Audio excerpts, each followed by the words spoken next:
Hello, I'm Rachel Barenbaum, author of the novel Atomic Anna, and you are tuned in to Check This Out. We are coming to you from the Howe Library in Hanover, New Hampshire, and we are sponsored by the Jack and Dorothy Byrne Foundation.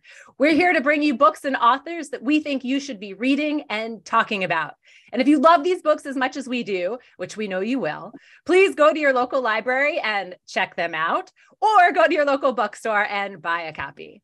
Tonight, my guest is Jenny Jackson. Her brand new novel, Pineapple Street, is absolutely unbelievable. It has just rocketed out of the gates, straight instant New York Times bestseller, Good Morning America pick. We're so excited to have Jenny Jackson here to talk to us about her book. Hi, Jenny. Welcome to the show. Hi. Thank you so much for having me. This feels surreal. I bet. I can't wait to ask you all about it. Before we get started, for people that don't know you, that's possible. There are some people who don't know you yet, even though you've rocketed out there. I'm going to read your bio. So Jenny Jackson is a vice president and executive editor at Alfred A. Knopf, a graduate of Williams College and Columbia University's publishing course. She lives in Brooklyn Heights with her family. Pineapple Street is her first novel. Oh my God, first novel. What a start. Jenny, how does it feel? I've entered into like wildest dreams territory, you know? I mean, my goal was to write a book that people would read, but I really felt like it was going to be a slow build. And my hope was that, word of mouth would be good. And the fact I didn't expect for it to hit the New York Times bestseller list right away. And I'm so like, I think I'll process it in a few months. Right now, I'm just like, what? That's amazing. Well, congratulations. And also for listeners that don't know, you are also just an amazing editor. So you have had lots and lots of writers who have gone through this before you. Yeah, I realized I did some math the other day, and I realized that I've published more than 50 authors and like 30 New York Times bestsellers. And so you would think that it would feel like old hat, but the truth is it's different when it's your own. Yeah. I mean, when it's in your own words, your own heart, right? There's nothing like that. Yeah. This is the story of three women who live in this same neighborhood of Brooklyn Heights, and they're all tied to the same family and the same limestone. So we have Darlie, who was the oldest sister in the Stockton family, and Darlie was born with money. And then we have Sasha, who is the in-law. She's married into the Stockton clan. And so Sasha has married into money. And then last we have Georgiana, who is the baby of the family and becomes the millennial conscience of the group. And she wants to give all their money away. And not everyone feels like that's a great idea. I love that. I love that description. But you also have Tilda, the mom. We have Tilda, the mom, who I'm sure at some point I'll give it away and let you know she's my favorite character. So I'll just go out and say it now. I love her. I love that. Why do you love her? She was so much fun for me to write. She's so unapologetically herself. And also, I think her dialogue's hilarious. And so I often had to like pull myself back while I was writing Tilda, because I was like, okay, Jenny, this book can't all just be Tilda saying funny stuff. Like, you need to actually move the plot forward. Stop just writing about Tilda. So she just flowed. Yeah. It's so funny you say that she said funny things, because I felt like whenever she was going to have a conversation, instead she said, let's go play tennis. Right? Oh, well, yes. Whenever a difficult conversation arises, she says, let's play tennis. But whenever Georgiana is trying to reason with her, she offers advice that is really suspect. Yes, I love that. Okay, so one of the things that I really, really loved about this book is that it is just unapologetically about money, right? Money is up there. And so many people are uncomfortable about talking about money, dealing with money, right? Money is a very hard subject. And this book is just front and center about money. Yes. So I mean, how did you come to that? I think that I don't really talk about money with my friends. I don't really talk about money with anybody because it's such an uncomfortable subject. And what better to address in fiction than an uncomfortable subject? I was reading this article that, the reason I was inspired to write this book was I was reading this article in the New York Times by Zoe Beery. And the article is called the rich kids who want to tear down capitalism. And it's about these millennial heirs who are socially minded, and they find that their great fortunes are at odds with their conscience. And so they, in this article, are trying to give away their family money, and like their family lawyers are like, nope, nope, nope, trying to set up all these roadblocks. And I just became fascinated with the idea of this moment in history that we're living in, where income inequality has become a huge problem in America. And also right now, the generation of millennials is set to inherit the most money in American history. This is called the Great Wealth Transfer by finance types. So what does it mean when we have a generation of people who grew up watching Occupy Wall Street, who grew up interested in Bernie, in AOC, who really question the fairness of inherited wealth, combined with the fact that this generation is going to inherit the most money ever? It's just like this perfect storm. And to me, was a fascinating way to dive into a novel about money. Yeah, I love that. And you even set up the novel. You start with a quote from Zoe Beery, right? With this exactly, millennials will be the recipients of the largest generational shift of assets in American history. Yeah. That is crazy. I mean, we don't talk about that enough. And so you have sort of one of the people who is the conscience, right, of this is Curtis McCoy. He's one of your characters.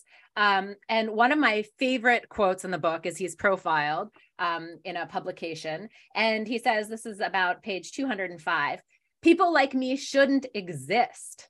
I'm 26 years old. There's no logical reason for me to have hundreds of millions of dollars." Right? I mean, there you go. You just say it. And it's like, he's right. Why should a 26-year-old have hundreds of millions of dollars? Yeah. And I mean, there's this great quote that Warren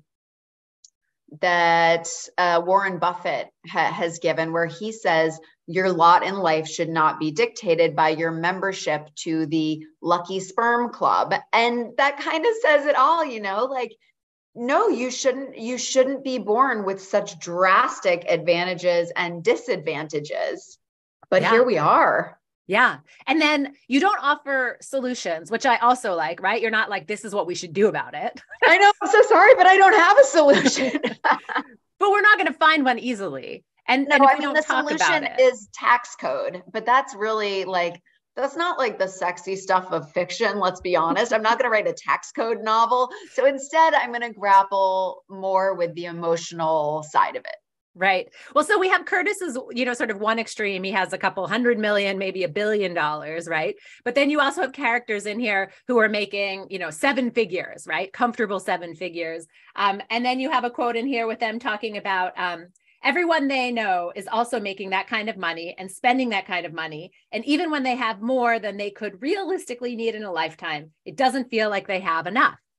So you also have people, right, who are earning 7 figures and just don't feel like it's enough.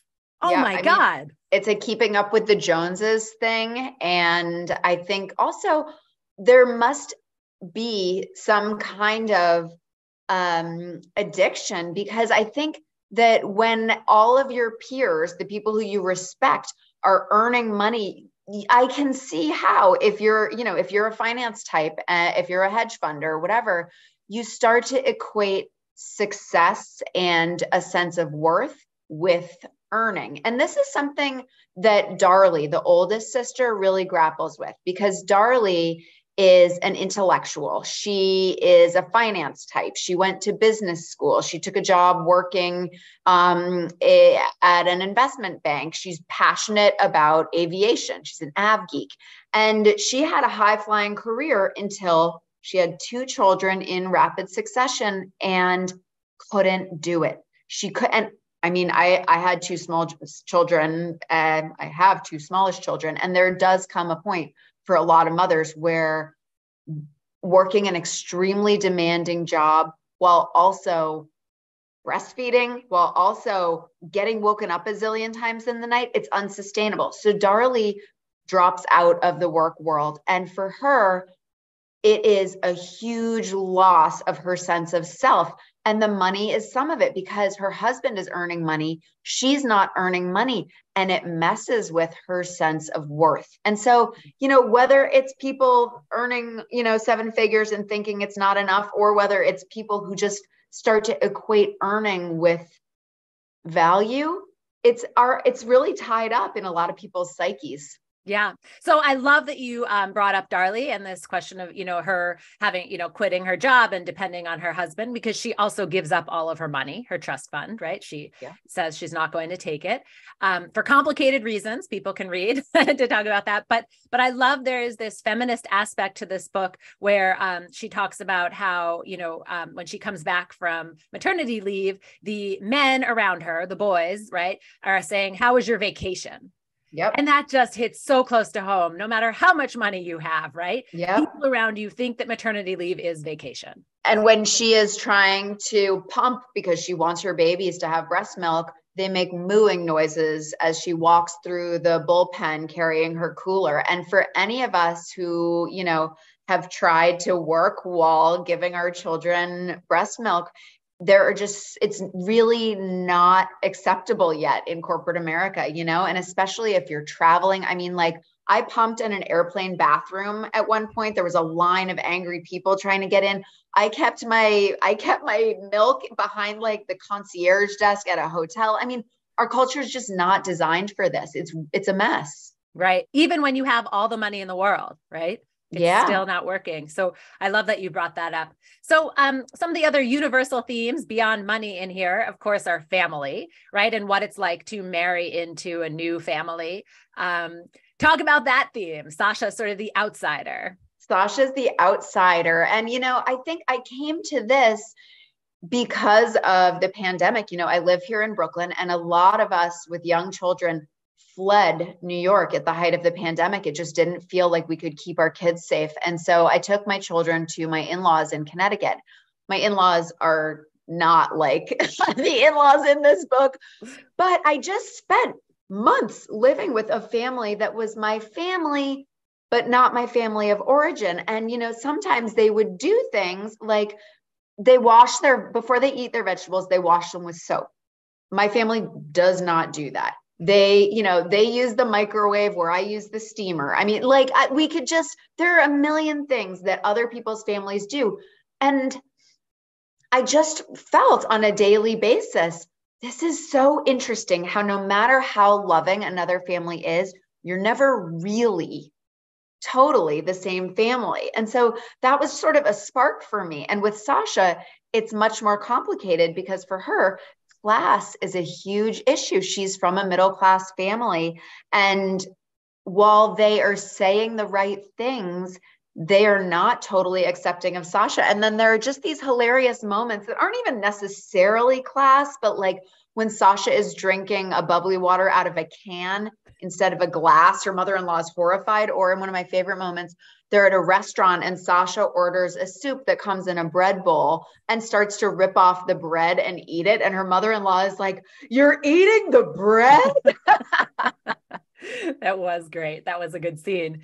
But also you also make it sort of very metaphorical or very like, right. You just show us because there's the house. Sasha and her husband Cord move into that family house and they're like, "We want you to have this house. We want you to make it yours, but don't touch anything. Don't move anything." And they haven't taken out their own belongings. And so the closets are full and there isn't even room for Sasha to like put an empty suitcase. And that is just this metaphor for welcome to our family, but there's no room for you here. Yeah, but not really. Yeah. So of course, Sasha has her own past and she had a boyfriend, Mullen. And, you know, I loved Mullen and I wanted more of him. Did you write more of him? I feel like I have a million more pages I could write about Mullen. Like, I know this character really well. And he made some mistakes, but he's a really interesting guy. Yeah. Yeah. I mean, he made some terrible mistakes and you bring in, you know, abuse and some violence and it, you know, there's some tough pages in there, but still, I just, you know, I felt like that part of her, you know, she hadn't quite resolved. And as we get towards the end, she realizes that, right? And she realizes maybe she also hasn't been as accepting as she could have been. No, it's Sasha's struggle that, I mean, maybe some of us have been in this situation where she and Mullen broke up, but Mullen was still good friends with her brothers. And he still had this strong connection to her family, even though they broke up. And I mean, I have friends who, like one of my guy friends, his ex-girlfriend still goes out and stays with his parents on weekends when he's not around. Like, That's he's crazy. married to someone else. He has a child, but like she just keeps showing up. And I think that, his mother has a really good friendship with her. So these are the complicated things where you can break up with someone, but it doesn't mean your family's going to break up with them. And she's mad that she feels like her family chose her ex-boyfriend over her. Yeah. Yeah. I mean, and you drew that really, really well. I just loved that part in there. So one of the things that really struck me was the Stocktons, and Georgiana in particular. They have so much money, right? They have the world at their fingertips. And yet Georgiana has never really been anywhere, right? She lives in this tiny little world. So, she could have everything, and yet she kind of has nothing. Can you talk about why you chose to keep her so insulated? Yeah, she has this really like surprising awakening at one point. She develops a crush on a coworker named Brady, and Brady has lived this big adventurous life. And Georgiana realizes that all the places she's traveled are really just sanitized tourist destinations. She's been to Paris, she's been to London, she's walked the Great Wall of China with her high school group. But she has never actually seen how people live in the world. And that's, I think, a very alarming thing for her to realize about herself, that she thinks of herself as worldly and traveled, but she's just experienced actually rich culture in this very thin swath that is pretty much identical in all these other places. Yeah. But I love that we can't have these kinds of conversations, right, about the wealth transfer or class, right, unless you realize what bubble you live in, right? Yes. So I love that she has this. And also this is not a spoiler, there is a fire, right? You burn down the heart of the family, the dining room, right? It sounds like a hideous dining room, by the way. It hasn't changed in like 70 years or whatever, but you burn it down. Talk about the fire. Well, it's really funny because I had no intention of that happening. It was this, like, occasionally when you're writing, it's like you're typing faster than you can think or something. And the last line of that chapter, and the flames began to lick at I was like, oh my God, what did I do? I just put it down. It was like, I wasn't planning for that to be part of the book, but it just happened. Yeah. But it's another great metaphor, right? Of like burning down the family so they can start again. Got to start fresh. Got to rebuild from the ashes. Yeah. Yeah. Oh my God. All right. So I want to shift gears just a little bit and talk about writing itself. Our listeners love to hear about the writing itself. And can you tell me what was the hardest part about writing this book and getting started? Well, I have some really, really great resources in that I've worked with writers as an editor and I've soaked up their advice. And the most helpful piece of advice anyone gave me was my writer, Chris Bajalian. So he wrote Midwives and The Flight Attendant. I love him. I love his book. Awesome person, great Yes. writer. He's written 22 books. And so he knows a thing or two about how this works. And he said to me, every book will try and kill itself at some point. You just got to push through. And I reached a point when I was writing where I felt like I got stuck and I didn't know how to move the plot forward. And Chris's words meant so much to me. Just keep it going. The other thing that I did, and I think this could be a really helpful tip for a lot of writers, is in my first draft, was incredibly strict with myself about the structure. I said, every single chapter is going to be 4,000 words long, and it is going to be made up of 2,000 word scenes. If you make yourself write in bite-sized chunks, that is so achievable. If you say, all right, my goal for the next couple of days is to write 2,000 words. I'm going to write a scene and it's 2,000 words. You can do that. And so my book, over revision, it became quite different, but I found it incredibly helpful in my first draft to say, rotating point of view, ABC, ABC, each chapter, different point of view, each chapter, 4,000 words, cut in half with 2 scenes.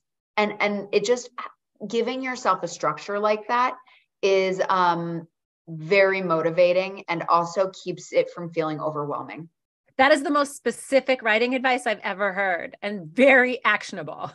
And you know what? You're gonna go rogue. You're gonna do your own thing. You're gonna say, no, I'm actually gonna do 8,000 words, whatever. But like, try it this way. It's a great way to start. Yeah. Yeah. And 2,000 words is very achievable, like you said, right? You're not saying 90,000, right? No. And I would, on a good day, I would write 2,000 words in a day. And then there were many, many days where that was not the case, but that is a bite-sized chunk. Yeah. Okay. So tell us what it was like to be, so you're this editor with tons of famous books and authors, right? Gabrielle Zevin, Tomorrow, right? I mean, Crazy Rich Asians, right? You've done these amazing books, and then you have a book and you're going to go on sub, right? Or you're going to find an agent. What did that feel like?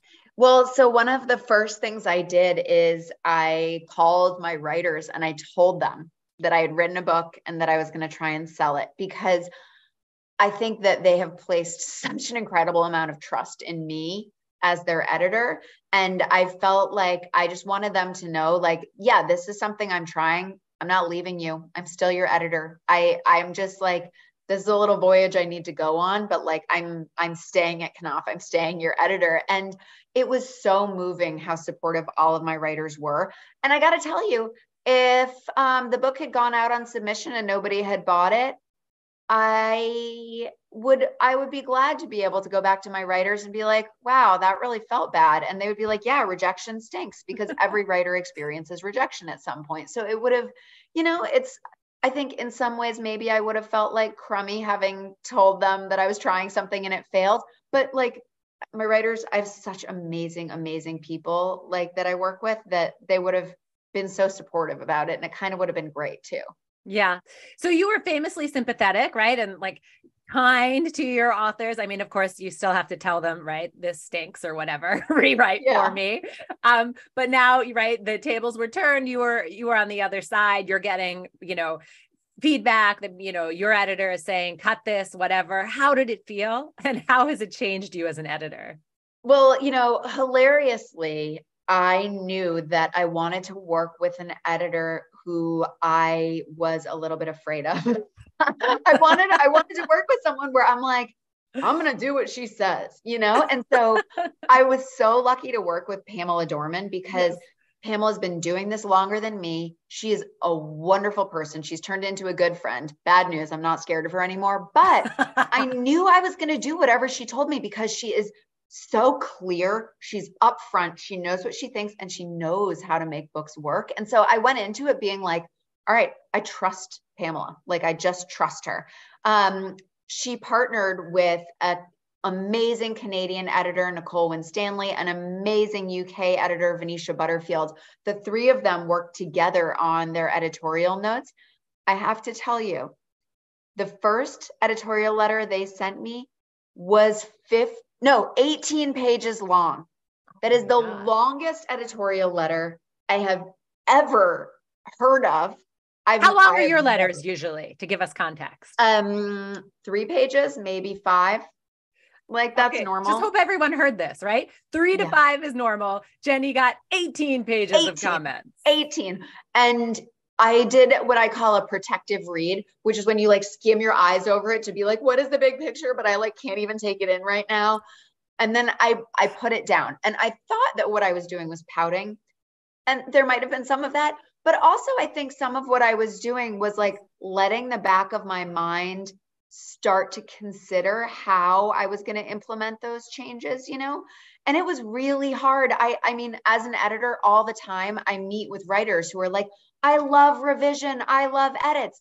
After having been through it, I'm like, I think you're lying, because they're awful.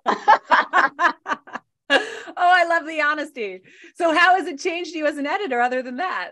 I mean, way, way, way more sympathy, way more understanding that when you ask a writer a question about their work, it might be something that they don't know. I remember once I asked Katherine Heine about her book Standard Deviation. I said, oh, how did the husband and wife meet? And she said, I don't know. And I was like, well, make it up. And she's like, no, that's just not something I know. And I was mystified by that. I get it now. Sometimes there are things that you just don't know, and anything you try is going to feel fake and weird. So that's just not going to be part of the book. So I think I've developed a lot more understanding of what is knowable as a writer. Yeah, I love that. Because sometimes we don't know. You're absolutely right. We have no idea, but we need to know, right? And the good editor tells us that. So now that you've gone through this, but you're still in your editor chair, right? You're not leaving Knopf. You're still there. No. So lots of my listeners are writers themselves. What kind of advice do you have for people who are about to go out on submission? Submission means you already have an agent, right? And your agent loves your book and is ready to go sell it. So she's going to send it out to her 20 favorite editors that she think are going to love your book. So you're going on submission, and maybe that's when Jenny's going to read your book. Yes. All right. So when your book is out on submission, it's going to feel nerve-wracking. You're going to feel incredibly exposed. When you begin to schedule calls, if you get some calls with editors, be as open as you can to their feedback. And I'm going to tell you, when I had these conversations as a writer, it was incredibly hard to hear anybody say anything other than "you're perfect, I love you." But people had comments, and it was really hard for me to hear. I put on a big smile and I faked it. Do the same. And then think about those notes, because the right editor for you is going to have suggestions for changes. The best editor for you is probably going to have some feedback that in the moment is going to feel a little rocky. But just be as open as possible to the process. But also, you're going to, you know how they say when you buy a house, you walk in and you know if it's your house? I think that when you talk to the right editor, you're going to have that same feeling. Yeah, you're just going to click and you're going to know. I love that. Okay, so is there another book in your future? I hope so. I'm addicted now. Like sometimes it's terrible when you're writing and sometimes it's really hard. But when you write a great scene, it's like the best feeling in the world. And I don't know how I can just like not want to chase that feeling. Yeah. Oh, I love it. All right. So I have to ask you one more question, because you were talking about all the edits. Is there anything that got cut that you miss still? No, they saved me from myself. I had a sort of like little storyline with Darlie late in the book, where with Sai Habib, that won't mean anything to people until they've read it. And my editor told me to cut it, and she was so right. So there's nothing I miss. I really feel like Pineapple Street is the best I could do. I feel really like I did my best. I hope people like it. I love it. Well, thousands of people love it, right? It's already gone bonkers. So amazing. Congratulations. Jenny Jackson, thank you so much for joining us here on Check This Out. Thank you for having me. What fun. So much fun.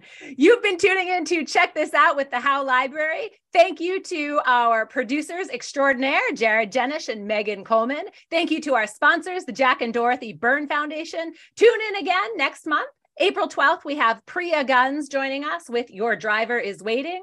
April 26th, we have Claire Jimenez, What Happened to Ruthie Ramirez. And May 24th, we have Nana Kwame Ajay Brenya with Chain Gang All-Stars. These are all amazing books that I think you should be reading and talking about. So check them out.